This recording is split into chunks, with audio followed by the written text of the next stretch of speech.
Hey guys, welcome back to Tip Tuesday.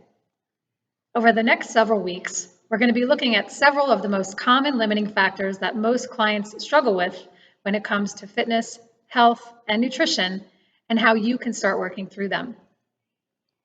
Some of the common limiting factors that we'll be covering are eating too many processed foods, not eating enough nutritious, whole, minimally processed foods, not meeting basic nutrient needs, dehydration and poor beverage choices, not getting enough physical exercise, overtraining and not managing training loads, not getting enough sleep or recovery, an environment that requires too much willpower and strength to stay on track, eating too quickly and or mindlessly, and using food to manage feelings or emotional eating.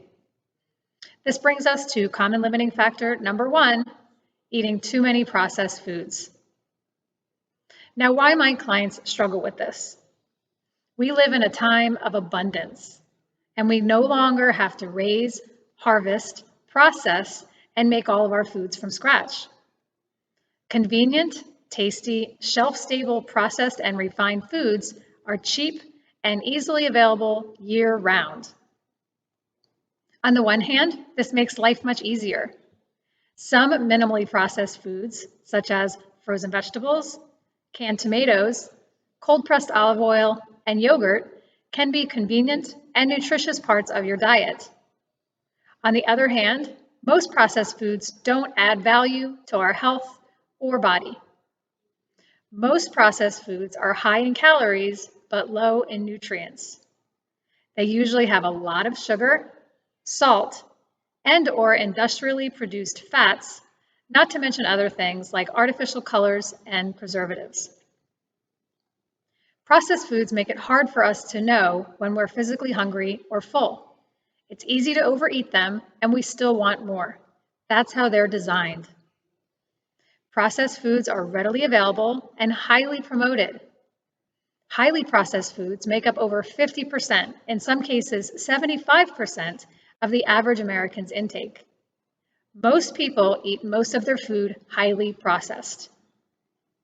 People who eat a lot of processed foods typically have trouble regulating their appetite and hunger cues, are poorly nourished, and or are less metabolically healthy with undesirable body composition. Possible strategy. We call this red, yellow, green light foods. Take notes on your red, yellow, and green light foods. Red light foods are just bad news for you. Maybe they make you feel sick, or they trigger you to eat too much, or you just know they're an unhealthy choice. Red means no-go. Yellow light foods are foods that are sometimes okay, sometimes not.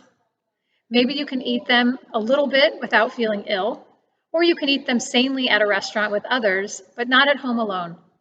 Or you can have these foods as an occasional treat. Yellow means approach with caution. Green light foods are foods that make you feel good mentally and physically, and that you can eat normally, slowly, to a relatively easy 80% full.